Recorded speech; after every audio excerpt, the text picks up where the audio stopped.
Montreal, Quebec is home to one of the largest student populations in North America. Many of these students are striving to be green by living sustainably. Recent Concordia University graduate, Brooke van Mossel-Forrester, documents her green lifestyle with a blog called The Eco Advocate. Her frequent posts deal with everything from sustainability to the city's environmental policies. Montreal's pretty phenomenal in that there is already quite a strong community. There are a number of good universities with environmental groups, so students have an opportunity to begin their environmental action that way. The kind of action Van Mossel-Forrester wants to see is students and citizens taking initiative by educating themselves on the environment. Houghton, store coordinator at Coop La Maison Verte, agrees. Education is essential. We live in a society where we're talking about consumers and how consumers are the ones that hold the burden to try and make the right decisions. So you can't have proper decisions without informed consumers. So for sure, without question, we look to try and talk to people when they come in to find out what are your needs and where are you at now in terms of how green are you? You're light green, you're dark green. Where do you want to go? What do you want to do? And we can try and just discuss what more there is accessible for you and what you're available to do and what you can afford to do.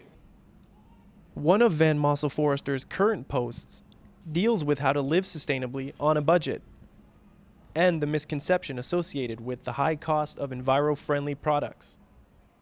It might seem expensive at this point in time because it's always about the alternatives, and say you're comparing your environmental laundry detergent to your regular laundry detergent. If you want to talk so simply, it might seem a little bit more expensive, but when you pay less for something, there's always a cost that you don't see, and it's the cost that product makes to the environment. And by investing that little bit more money in a product that is actually probably better, and if it's not, we should ask for better products, but investing that little bit of money at that time actually will be a larger investment in the future.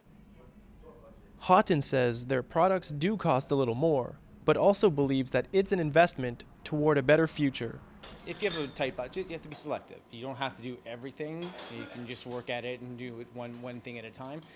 Some things just are more expensive and there doesn't seem to be any flexibility to it. And other products, we've managed to work and create sort of a competitive advantage. So when we start talking about refilling of detergents and personal care products, those are actually pretty inexpensive relative to your sort of conventional types, and I think that anybody's budget should be able to fit that in. It ends up being a small percentage of our monthly or annual budget that we have for soap and shampoo and that kind of thing. So to spend just a little bit more ends up you don't really feel it. And locally grown food may be hard to come by in Montreal. However, Van Mossel-Forrester knows certain places to go to find out more. There are markets like Jean Talon and Atwater, which have some local stuff but don't always. It's a bit deceiving.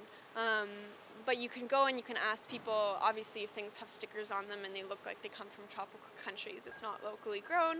But the farmers there are really investing their time and energy in making a living, and they'll be willing to talk to you about where their food comes from and how it's grown. If you can buy organic, if you can afford it, that's even better. Local and organic. Local is really important though.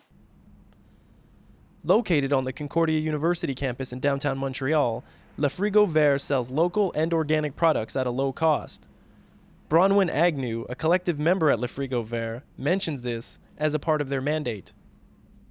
We have a different markup policy on different categories of things in the store, which basically means we chose which types of things we wanted to be the cheapest. So basically staples, fruits and vegetables and bulk stuff are the cheapest in the store. So those are the things that will be the cheapest relative to other stores. But definitely, buying, the more unprocessed that you buy, the cheaper it's going to be. So getting used to doing things that way for sure is a really good way to do it if you're trying to not spend too much money.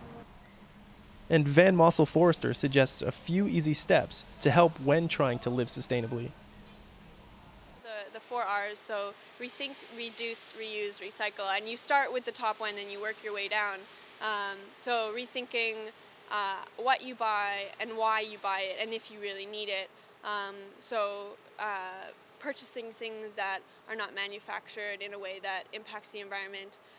Purchasing things that are made or grown locally is really, really important. Cuts down a lot on carbon created during transportation. Rethinking, do you need it at all? Like buying things that you don't need wastes your money and wastes energy, and then reducing what you buy, how much energy you use, how much water you use actually saves you a lot of money. So turning off your tap, having a shorter shower, not running your laundry machine when it's half empty, or if you have a dishwasher, like don't load it half full and then run it. So these are simple things that are actually about being efficient generally, and they will save you a lot of money. For sustainable living in Montreal, I'm Adam Bemma.